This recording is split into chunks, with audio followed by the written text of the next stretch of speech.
Il y a bien sûr obligation à suivre sa conscience, mais la conscience d'une manière responsable ou sans qu'il y ait de sa faute peut se tromper.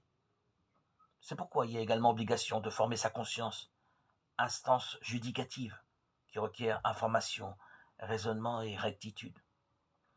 À l'opposé, les théories qui partent de l'affirmation de l'autonomie absolue de la liberté et de la raison sont entraînées à poser l'infaillibilité de la conscience, instance ultime et suprême de décision.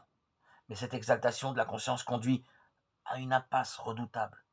La conscience ainsi conçue n'est plus le sanctuaire où la personne écoute les sommations d'une loi universelle reflétant l'exigence de l'humanité pour les appliquer à une situation singulière qui lui est propre. Instance autosuffisante, elle devient la voix de l'individu en tant qu'il est un individu différent des autres. Elle est comme l'écho qui renvoie à chacun sa propre voix. Tout se passe alors comme si la liberté s'opposait à la nature humaine, que d'aucuns d'ailleurs n'hésitent pas à nier, et comme s'il y avait autant de valeurs qu'il y a d'individus. Cet individualisme extrême qui existe à l'état de tendance devient ainsi l'ennemi de l'humanisme.